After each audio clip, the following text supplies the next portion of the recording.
السلام علیکم ورحمۃ اللہ تعالی وبرکاتہ۔ الحمد للہ رب العالمین والعاقبۃ للمتقین والصلاة والسلام علی سید الانبیاء والمرسلین وعلى آلہ واصحابہ اجمعین، اما بعد فاعوذ باللہ من الشیطان الرجیم، بسم اللہ الرحمن الرحیم۔ قد افلح من تزکا وذکر اسم ربہ فصلی۔ صدق اللہ مولانا العظیم وصدق رسولہ النبی الامین المتین الکریم، ونحن على ذلك لمن الشاهدين والشاكرين والذاكرين والحامدين والحمد لله رب العالمین۔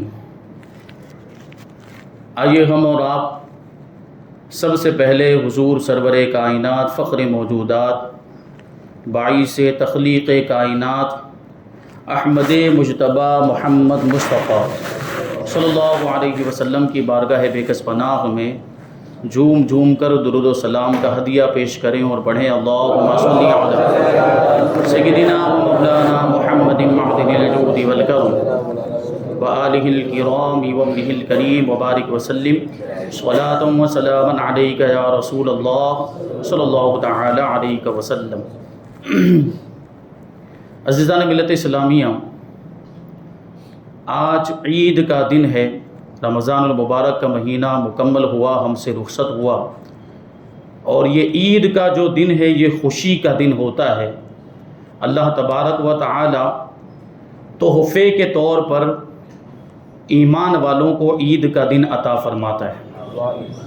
تو ہر قوم کی عید کا کوئی نہ کوئی دن ہوتا ہے، اور اگلی امتوں میں بھی لوگ عید مناتے تھے سال میں ایک مرتبہ یا دو مرتبہ، بلکہ حضور پاک صلی اللہ علیہ وسلم جب ہجرت کر کے مدینہ منورہ تشریف لائے تو مدینے کے لوگ بھی سال میں دو مرتبہ عید کا دن مناتے تھے، لیکن منانے کا طریقہ الگ تھا۔ اب وہ خرافات ہوتے تھے، اس میں شراب نوشی بھی ہوتی تھی، تیر بازی ہوتی، تلوار بازی ہوتی اور نیزہ بازی، یہ اس طرح کے معاملات ہوتے تھے۔ وہ حضور پاک صلی اللہ علیہ وسلم کے مدینہ منورہ آنے سے پہلے، اور حضور پاک صلی اللہ علیہ وسلم جب تشریف لائے تو آپ نے ان چیزوں کو بند نہیں کیا، کیونکہ اسلام کا یہ طریقہ رہا ہے کہ جن لوگوں کے اندر جو عادت ہوتی ہے، جس کی عادت جاری ہوتی ہے، ایک دم سے اس پر پابندی نہیں لگاتا۔ اس لیے عید کے دن کو پورے طور پر یہ منع نہیں کر دیا گیا کہ عید منانا جائز ہی نہیں، خوشی منانا جائز ہی نہیں، بلکہ عید منانے کا صحیح طریقہ اسلام نے سکھا دیا کہ یہ جو طریقہ ہے یہ صحیح طریقہ نہیں ہے، یہ غلط طریقہ ہے۔ عید منانی ہو تو کس طرح منانی ہے، یہ حضور پاک صلی اللہ علیہ وسلم نے سکھایا کہ عید کے دن سب جمع ہو کر، اکٹھا ہو کر اللہ تبارک و تعالیٰ کی عبادت کریں، اور اس نے جو ہمیں اتنی نعمتیں عطا کی ہیں ان نعمتوں پر اللہ تبارک و تعالیٰ کا شکریہ ادا کریں، ایک دوسرے سے ملاقات کریں، ایک دوسرے سے مصافحہ کریں، ایک دوسرے سے معانقہ کریں، تاکہ آپس میں محبت بڑھے، اتفاق اور اتحاد پیدا ہو، غریبوں کی مدد کریں، بھوکوں کو کھانا کھلائیں، اگر کسی کے پاس کپڑے نہیں ہیں تو اس کو کپڑے پہنائیں، جس کو جیسی بھی ضرورت ہے ہمارا مسلمان بھائی اس کی اس طرح کی مدد کریں۔ یہ عید منانے کا طریقہ اسلام ہمیں سکھاتا ہے۔ کتنا پیارا طریقہ، دنیا کے کسی مذہب کے اندر عید منانے کا ایسا طریقہ آپ کو نہیں ملے گا جو اسلام نے ہمیں عطا فرمایا ہے۔ یہ اتنا پیارا دن ہے، میں نے ابھی کہا کہ اللہ تبارک و تعالیٰ نے تحفے کے طور پر ہمیں عید کا دن عطا فرمایا، اور تحفے کی ہمیں قدر کرنی چاہیے۔ مثال کے طور پر دنیا میں اگر کوئی شخص ہمیں، کوئی ہمارا دوست ہے، کوئی رشتہ دار ہے، کوئی چاہنے والا اگر ہمیں تحفہ دیتا ہے تو ہم کیا کرتے ہیں، اس تحفے کو سنبھال کر رکھتے ہیں۔ لیکن اگر کوئی ایسا شخص ہے جو تحفے کی ناقدری کرتا ہے اور تحفہ دینے والے کے سامنے ہی اس تحفے کو برباد کر دے، اس تحفے کو ضائع کر دے. کوئی ایسی چیز ہے، کانچ کی چیز ہے، ٹوٹنے والی چیز، اس کو توڑ پھوڑ کر اس کو بالکل ختم کر دے، بالکل ضائع کر دے، اور جس نے تحفہ دیا ہے وہ یہ دیکھ بھی رہا ہو، تو ظاہر سی بات ہے تحفہ دینے والے کے دل پر یہ ایک گراں گزرے گا اور وہ ناراض ہوگا کہ میں نے اسے تحفہ دیا، میں نے جو ہے کہ اس لیے دیا تھا تاکہ یہ خوش ہو جائے. اور معاملہ تو اس کے برعکس ہے کہ میرے تحفے کو اس نے میرے سامنے ہی، میری نگاہوں کے سامنے توڑ کر ضائع کر دیا، ٹکڑے ٹکڑے کر دیا، تو وہ تو ناراض ہو جائے گا، ناخوش ہو جائے گا. اسی طرح بلا تشبیہ و تمثیل یوں سمجھیں کہ اللہ تبارک و تعالیٰ نے ہمیں عید کا دن تحفے کے طور پر عطا فرمایا ہے، تو ہمیں اس کی قدر کرنی چاہیے. یعنی عید کے دن ہمیں عبادت کرنی چاہیے. عید کے دن خاص طور پر، یوں تو ہر وقت ہمیں پانچوں وقت کی نمازیں پڑھنی ہے، لیکن عید کے دن خاص طور پر پانچوں وقت کی نمازیں پڑھنی ہے. خرافات سے بچنا ہے، گناہوں سے بچنا ہے، زیادہ سے زیادہ نیک کام کرنے ہیں، صدقات و خیرات کرنا ہے، صدقہ فطر ادا کرنا ہے، غریبوں کی مدد کرنی ہے، کھانا کھلانا ہے بھوکوں کو. یہ ساری چیزیں ہم عید کے دن کریں تو اللہ تبارک و تعالیٰ راضی ہو جائے گا، اور اللہ راضی ہو جائے گا تو پھر ہماری مغفرت پکی ہے. تو عید کا دن اس طرح ہمیں گزارنا ہے، خرافات کرتے ہوئے نہیں کہ عید کی نماز سے فارغ ہو گئے تو اب سب ختم، اب جو چاہیں وہ کریں. اب ادھر ادھر گھوم رہے ہیں، ادھر ادھر بھٹک رہے ہیں، اور ادھر ادھر گپے لڑا رہے ہیں، پھالتو کے کام کر رہے ہیں، اور گناہوں کے کاموں میں مبتلا ہو جاتے ہیں. کتنے لوگوں کو تو دیکھا جاتا ہے، اللہ کی پناہ، یہ بدبخت لوگ، یہ فلم انڈسٹری والے عید کے دن فلمیں ریلیز کرتے ہیں تاکہ مسلمان گناہوں میں مبتلا ہو جائے. پہلے سے ہی بکنگ کر کے رکھتے ہیں، اور معاذ اللہ عید کے دن نماز سے فارغ ہوئے کہ وہ فلمیں دیکھنے کے لیے چلے جاتے ہیں. تو یہ جو ساری نیکیاں آپ نے کی تھی رمضان کے اندر، جو عبادتیں کی تھی، جو روزے کیے رکھے تھے، وہ سب تو ضائع ہو گئے نا، وہ سب تو برباد ہو گئے. عید کا دن آیا اور آپ گناہوں میں مبتلا ہو گئے، آپ گناہ کرنے لگ گئے، تو وہ ساری جو نیکیاں کی تھی اس پر پانی پھر گیا. تو یہ کیا مطلب ہوا؟ تو گناہوں سے ہمیں بچنا ہے، اور عید کے دن کو اللہ تعالیٰ کی فرما برداری میں گزارنا. اللہ کے رسول صلی اللہ علیہ وسلم ارشاد فرماتے ہیں، حضرت عبداللہ ابن مسعود رضی اللہ تعالیٰ عنہ سے روایت ہے کہ جب لوگ ایمان والے روزہ رکھتے ہیں، رمضان المبارک کا روزہ رکھتے ہیں، اور ایک شوال کو یعنی عید کے دن عید کی نماز ادا کرنے کے لیے اپنے گھروں سے نکلتے ہیں، تو اللہ تبارک و تعالیٰ فرشتوں سے ارشاد فرماتا ہے کہ اے فرشتوں، مزدور جب اپنا کام مکمل کر لیتا ہے تو وہ اجرت مانگتا ہے، وہ مزدوری مانگتا ہے. ہم دیکھتے ہیں نا دنیا داری کے اعتبار سے، مزدور جب اپنا کام مکمل کر لیتا ہے تو وہ اپنی اجرت طلب کرتا ہے. اے فرشتوں گواہ ہو جاؤ، یہ میرے وہ بندے جنہوں نے رمضان المبارک کے روزے رکھے ہیں اور اب عید کی نماز پڑھنے کے لیے اپنے گھروں سے نکل گئے، یہ بھی تو اپنی اجرت طلب کر رہے ہیں، یہ بھی تو اپنی مزدوری چاہتے ہیں، یعنی عبادتوں کا ثواب چاہتے ہیں. اے فرشتوں گواہ ہو جانا کہ ان سب کے گناہوں کو میں نے معاف کر دیا.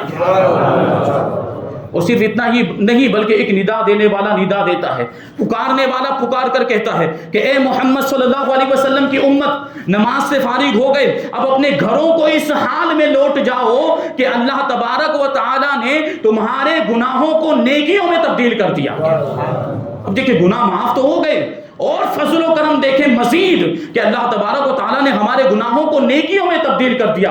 اور مزید پکارنے والا کہتا ہے یہ اس لیے ہے کہ تم نے، اللہ تبارک و تعالیٰ کی طرف سے کہتا ہے، اللہ تعالیٰ ارشاد فرماتا ہے کہ تم نے میری ہی رضا کے لیے روزہ رکھا تھا اور میری ہی رضا کے لیے افطار کیا تھا، اس لیے تمہیں بخش دیا گیا ہے، تمہارا شمار بخشے ہوئوں میں ہو گیا. اگرچہ یہ حدیث پاک ضعیف ہے، لیکن فضائل میں ضعیف حدیث بھی معتبر ہوا کرتی ہے. فضائل میں ضعیف حدیث بھی، بلکہ حدیثوں میں آیا، وہ رمضان کے فضائل کے اندر آپ سنتے ہوں گے کہ رمضان کہ ہر دن میں افطار کے وقت ہر رات کو اللہ تبارک و تعالیٰ 60,000 ایسے بندوں کو جہنم سے آزاد فرما دیتا ہے جن پر جہنم واجب ہو چکی ہوتی ہے. اور ایک روایت میں تو 1,00,000 کی تعداد آئی کہ روزانہ رمضان المبارک میں روزانہ افطار کے وقت 1,00,000 ایمان والے بندوں کو اللہ تبارک و تعالیٰ جہنم سے آزادی عطا فرما دیتا ہے. اور جب عید کا دن آتا ہے، جب عید کا دن آتا ہے تو اللہ تبارک و تعالیٰ اتنی ہی تعداد تعداد میں اپنے بندوں کو جہنم سے آزادی عطا فرماتا ہے جتنی تعداد میں وہ پورے مہینے میں آزاد فرما چکا ہوتا ہے۔ اب یہ 60,000 کے حساب سے اگر ہم حساب لگائیں، گنتی کریں تو تقریباً 18 لاکھ کی تعداد بنتی ہے، اور اگر 1 لاکھ کے حساب سے ہم اگر گنتی کریں تو کتنی تعداد بنتی ہے؟ 30 لاکھ۔ یعنی عید کے دن صرف اللہ تبارک و تعالیٰ اپنے 30 لاکھ ایسے بندوں کو جہنم سے آزادی عطا فرما دیتا ہے جن پر جہنم واجب ہو چکی ہوتی ہے۔ تو یہ ہمیں اس پر غور کرنا ہے، اس پر توجہ دینی ہے۔ ہم گناہوں میں مبتلا ہو جاتے ہیں، ہم عید کے دن بھی نافرمانیوں کے کام کرتے ہیں، تو شیطان کے نقش قدم پر چلنا ہوا، یہ تو شیطان کو خوش کرنا ہو گیا نا۔ تو شیطان تو اس سے بڑا جو ہے کہ راضی ہو جاتا ہے، وہ تو خوشیاں مناتا ہے۔ کیسے معاملات ہوتے ہیں؟ اگر ہم اللہ تعالیٰ کی فرما برداری کریں گے تو شیطان کا پلان فیل ہو جائے گا، شیطان کا منصوبہ فیل ہو جائے گا۔ وہ تو چاہتا ہے کہ ہماری بخشش نہ ہونے پائے، وہ تو چاہتا ہے کہ ہمارے گناہ معاف نہ ہوں، وہ تو اسی فراق میں نا ہمیں گمراہ کرنا چاہتا ہے۔ تو معاملہ حضرت وہب ابن منبہ رضی اللہ تعالیٰ عنہ سے روایت ہے کہ عید کے دن شیطان روتا ہے، زور زور سے چیختا چلاتا ہے، تو اس کے سب چیلے جمع ہو جاتے ہیں۔ وہ جمع ہونے کے بعد کہتے ہیں کہ اے ہمارے آقا، آپ کو کس نے تکلیف پہنچائی ہے؟ ہم اس کی ہڈیاں توڑ دیں گے۔ آپ کو کس نے پریشان کیا ہے؟ ہم اسے نیست و نابود کر دیں گے، ہم اسے ختم کر دیں گے۔ تو شیطان جواب دیتا ہے، اپنے چیلوں کو کہتا ہے کہ نہیں، ایسی تو کوئی بات نہیں ہے، مجھے کسی نے تکلیف نہیں پہنچائی، لیکن آج عید کا دن ہے، آج عید الفطر کا دن ہے، اور محمد صلی اللہ علیہ وسلم سے اللہ تبارک و تعالیٰ نے وعدہ فرمایا ہے کہ جو بھی بندہ رمضان المبارک کے روزے رکھے گا اور عید کے دن نماز پڑھنے کے لیے حاضر ہوگا، اپنے رب سے اپنے گناہوں کی معافی مانگے گا، اللہ تبارک و تعالیٰ اس کے گناہوں کو معاف فرما دے گا۔ تو بس اسی کا مجھے غم ہے کہ آج تو ان سب کے گناہ معاف ہو جائیں گے، آج تو ان کی بخشش ہو جائے گی۔ جو جو نماز پڑھنے کے لیے آئیں گے، اگر وہ مغفرت طلب کریں گے، سچے دل سے اپنے گناہوں سے توبہ کریں گے، تو اللہ تبارک و تعالیٰ ان کے گناہوں کو معاف فرما دے گا۔ تو شیطان اپنے چیلوں سے کہتا ہے، اس لیے ایک کام یہ تم کرو کہ عیدگاہ کے راستوں پر جا کر بیٹھ جاؤ، اور جو مسلمان جائیں گے وہاں سے عید کی نماز پڑھنے کے لیے، ان کو بہکاؤ، ان کو گمراہ کرو، ان کو لہو و لعب میں، کھیل کود کے کاموں میں لگا دو، خواہشات نفسانی کی تکمیل میں لگا دو، شراب نوشی میں لگا دو، گناہوں کے کاموں میں لگا دو، تاکہ ان کی بخشش نہ ہونے پائے۔ یہ شیطان کا پلان، یہ شیطان کا منصوبہ۔ اگر ہم گناہوں کے کام کرتے ہیں عید کے دن، تو ہم نے تو شیطان کے منصوبے کو پائے تکمیل تک پہنچا دیا۔ اسی وجہ سے تو اللہ کے رسول صلی اللہ علیہ وسلم ارشاد فرماتے ہیں کہ عید کے دن خاص طور پر نیک اعمال کرو، اور اللہ تبارک و تعالیٰ کی بارگاہ میں نمازیں ادا کرو، زکوٰۃ ادا کرو، صدقات و خیرات دو، تکبیر اور تحلیل تسبیح وغیرہ پڑھتے رہو۔ عید کی یہ خاص تکبیر جو پڑھی جاتی ہے عام طور پر، اللہ اکبر اللہ اکبر، لا الہ الا اللہ اللہ اکبر واللہ اکبر وللہ الحمد، یہ عید کے دن کی خاص تکبیر۔ اللہ کے رسول صلی اللہ علیہ وسلم نے ارشاد فرمایا کہ عید کے دن اس تکبیر کو کثرت کے ساتھ پڑھتے رہو۔ لیکن ایک مسئلہ بھی یہاں پر سماعت کر لیں کہ جو خطبے کے اندر یہ تکبیر آتی ہے، وہاں ہمیں بلند آواز سے نہیں پڑھنا، کیونکہ خطبے کو سننا یہ ضروری ہے، ہم بیچ میں کچھ پڑھ نہیں سکتے۔ اگر آپ کو پڑھنا ہے تو من میں پڑھ سکتے ہیں۔ یہ خطبے کے علاوہ کی بات چل رہی ہے کہ عید کے دن جو دوسرا وقت ہے اس میں زیادہ سے زیادہ اس تکبیر کو پڑھتے رہیں۔ اور دوسری ایک تسبیح میں آپ کو بتا دوں، وہ تسبیح ہے سبحان اللہ و بحمدہ۔ کیا تکبیر ہے؟ تسبیح ہے سبحان اللہ و بحمدہ، اللہ کی بڑائی بھی بیان کرنی، اللہ کی پاکی بھی بیان کرنی۔ کتنے؟ یہ 3 الفاظ ہیں آسان، آپ کو یاد ہوگا یا ہوں گے، سبحان اللہ و بحمدہ۔ اللہ کے رسول صلی اللہ علیہ وسلم ارشاد فرماتے ہیں کہ 300 مرتبہ عید کے دن جو اس تسبیح کو پڑھے گا اور پھر اس کا ثواب مرحومین اہل ایمان کو پہنچائے گا، تو جن لوگوں کو اس نے ایصال ثواب کیا ہوگا، ہر ایک کی قبر میں 1000 نور داخل ہوتے ہیں۔ 300 مرتبہ تسبیح پڑھنی ہے اور مرحومین کو ایصال ثواب کرنا ہے، تو ہر مرحوم کی قبر میں 1000 نور داخل ہوں گے۔ پھر جب یہ پڑھنے والا انتقال کرے گا نا، جب یہ پڑھنے والا دنیا سے جائے گا، تو اللہ تبارک و تعالیٰ اس کی قبر میں بھی 1000 نور داخل فرمائے گا۔ کتنا آسان وظیفہ اور نیک عمل اور نور. قبر میں ظاہر سی بات ہے کتنا اندھیرا ہوگا, وہاں گھبراہٹ ہوگی, اندھیرے سے آدمی ڈر جائے گا, وہاں نور کی اور روشنی کی سخت ضرورت ہوگی. ہم نے یہ تسبیح پڑھی ہوگی, نیک اعمال کیے ہوں گے تو ہمارے لیے وہاں پر نور کا سامان ہو جائے گا, روشنی کا انتظام ہو جائے گا. اس لیے یہ تسبیح خاص طور پر عید کے دن پڑھیں. کیا تسبیح ہے؟ سبحان اللہ و بحمدہ. اور وہ تکبیر تو سب کو یاد ہی ہے, وہ تکبیر بھی پڑھتے رہیں تو اللہ تبارک و تعالیٰ آپ کو اس کی برکتیں عطا فرمائے گا. دیکھیں اللہ کے رسول صلی اللہ علیہ وسلم عید کے دن جب تشریف لے جاتے تھے تو عید کے دن آپ کا معمول کیا ہوتا تھا؟ حضرت عباس رضی اللہ تعالیٰ عنہ اس کو یوں بیان کرتے ہیں کہ حضور پاک صلی اللہ علیہ وسلم عید کے دن غسل فرماتے تھے, اچھا لباس پہنتے تھے, صاف ستھرا لباس پہنتے تھے اور خوشبو لگاتے, پھر کاشانہ نبوت سے باہر نکلتے تھے. اور عید الفطر اگر ہوتی تو عید الفطر سے پہلے کچھ کھا کر تشریف لے جاتے. ایک روایت میں کھجوروں کا ذکر آیا کہ کھجوریں کھاتے اور طاق عدد میں 3 5 7 یہ جو عدد ہے اتنی تعداد میں حضور پاک صلی اللہ علیہ وسلم کھجوریں کھاتے, پھر عید کی نماز کے لیے تشریف لے جاتے. اور اگر بقرہ عید ہوتی, عید الاضحیٰ ہوتی تو حضور پاک صلی اللہ علیہ وسلم عید کی نماز سے پہلے کچھ بھی تناول نہیں فرماتے. عید کی نماز سے فارغ ہونے کے بعد جب واپس آتے تو قربانی کرتے اور قربانی کا گوشت تناول فرماتے تھے. یہ حضور پاک صلی اللہ علیہ وسلم کا معمول. اور ایک راستے سے حضور پاک صلی اللہ علیہ وسلم تشریف لے جاتے تھے, لیکن جب واپس آتے تھے تو دوسرے راستے سے تشریف لاتے تھے, لوگوں سے مصافحہ کرتے تھے. اور عید کی نماز پڑھنے کے لیے جاتے وقت بھی اور آتے وقت بھی وہی تکبیر, اللہ اکبر اللہ اکبر لا الہ الا اللہ اللہ اکبر وللہ الحمد, یہ تکبیر پڑھتے ہوئے جاتے تھے. اور یہ کس شان سے قافلہ نکلتا تھا. روایتوں میں آیا ہے کہ حضور پاک صلی اللہ علیہ وسلم جب عید کی نماز پڑھنے کے لیے نکلتے تھے, حضرت بلال حبشی رضی اللہ تعالیٰ عنہ ساتھ میں ہوتے تھے.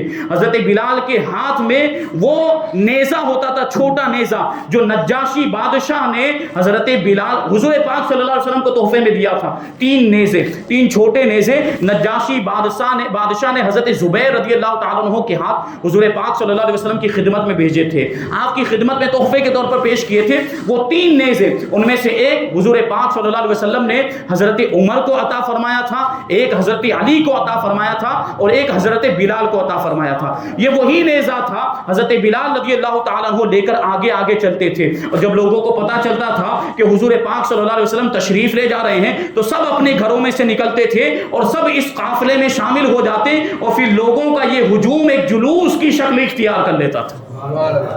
آج عید میلاد النبی کے جلوس پر اعتراض کیا جاتا ہے نا, یہ جلوس کی اصل دیکھیں. حضور پاک صلی اللہ علیہ وسلم جب تشریف لے جاتے تھے صحابہ کرام شامل ہو جاتے اور جلوس کی شکل بن جاتی تھی, اور سب کی زبانوں پر تکبیر و تحلیل کے نغمے ہوا کرتے تھے, اللہ اکبر کے ترانے ہوتے, اور اس طرح یہ قافلہ عیدگاہ میں پہنچ جاتا. حضرت بلال حبشی رضی اللہ تعالیٰ عنہ وہاں پر نیزہ گاڑ دیا کرتے تھے جہاں پر حضور پاک صلی اللہ علیہ وسلم کو کھڑا ہو کر خطبہ ارشاد فرمانا ہوتا. پھر حضور پاک صلی اللہ علیہ وسلم وہاں پر تشریف لے جاتے, صفے درست کرنے کا حکم دیتے, اور پھر صفے درست ہو جانے کے بعد 2 رکعت نماز پڑھی جاتی, اور اس میں حضور پاک صلی اللہ علیہ وسلم عام طور پر پہلی رکعت میں سورہ اعلیٰ اور دوسری رکعت میں سورہ غاشیہ تلاوت فرماتے تھے. پھر نماز سے فارغ ہونے کے بعد خطبہ ہوتا, خطبے میں حضور پاک صلی اللہ علیہ وسلم وعظ و نصیحت بھی کیا کرتے تھے. تو یہ حضور پاک صلی اللہ علیہ وسلم کا معمول اور حضور پاک صلی اللہ علیہ وسلم کا طریقہ تھا. اس طریقے سے حضور پاک صلی اللہ علیہ وسلم عید کی نماز اس طریقے سے حضور پاک صلی اللہ علیہ وسلم ادا کرتے تھے. اب ایک چیز خاص طور پر ایک عمل میں بات بتا کے جو کہ اپنی تقریر کو ختم کر دوں گا, ایک واقعہ کہ حضور پاک صلی اللہ علیہ وسلم کا ایک عمل عید کے دن کا کتنا پیارا عمل ہے. حضور پاک صلی اللہ علیہ وسلم ایک دن اپنے مکان سے نکلے عید کے دن نماز ادا کرنے کے لیے. راستے میں دیکھا کہ کچھ بچے کھیل رہے ہیں, ان میں ایک بچہ ایسا ہے جو کھیل نہیں رہا بلکہ وہ کھیلنے والوں بچوں سے الگ غمزدہ ہے اور پریشان حال ہے, زارو قطار رو رہا ہے. اللہ کے رسول صلی اللہ علیہ وسلم اس کے پاس تشریف لے گئے اور شفقت اور محبت سے اس کے سر پر ہاتھ رکھا اور پوچھا کہ بیٹا کیوں رو رہے ہو؟ تو اس نے جواب دیا وہ اس وقت تک نبی کریم صلی اللہ علیہ وسلم کو پہچانتا نہیں تھا. تو اس نے کہا کہ میرے والد ماجد ایک جنگ میں شریک ہوئے تھے, جہاد میں شریک ہوئے تھے اور شہادت کا جام نوش کر لیا, اور دنیا سے تشریف لے گئے تو میری ماں نے دوسری شادی کر لی، تو میرا جو سوتیلا باپ تھا اس نے میری ماں نے میرے باپ کی جائیداد پر قبضہ کر لیا، اور میری ماں کے نئے شوہر نے مجھے جائیداد سے بے دخل کر دیا، مجھے گھر سے نکال دیا۔ اب میرے پاس کھانے پینے کا کوئی سامان نہیں ہے، میرے پاس پہننے کے لیے کپڑے بھی نہیں ہے، اور میرے پاس کوئی جائے پناہ بھی نہیں ہے، میں جاؤں تو کہاں جاؤں؟ اب یہ پریشانی وہ حضور پاک صلی اللہ علیہ وسلم کی بارگاہ میں عرض کر رہا تھا۔ وہ کہتا ہے کہ میں یہ پریشانی کے عالم میں ہوں، اور یہ بچے دیکھیں خوشیاں منا رہے ہیں کیونکہ ان کے والد زندہ ہیں، اور ان کے والد نے انہیں نئے کپڑے لے کر دیے ہیں، وہ نئے کپڑے پہن کر عید کے دن خوشیاں منا رہے ہیں۔ ان کو دیکھ کر مجھے اپنے والد کی یاد آ رہی ہے، ان کی یاد مجھے ستا رہی، اسی وجہ سے میں پریشان حال ہوں۔ اتنا سننا تھا کہ اللہ کے رسول صلی اللہ علیہ وسلم نے اس بچے کو گلے سے لگا دیا اور ارشاد فرماتے ہیں کہ اے بچے، کیا تجھے یہ بات پسند ہے کہ میں تیرا باپ ہو جاؤں، اور عائشہ صدیقہ تیری ماں ہو جائیں، اور علی تیرے چچا ہو جائیں، اور حسن و حسین تیرے بھائی ہو جائیں، اور فاطمہ الزہرا تیری بہن ہو جائیں؟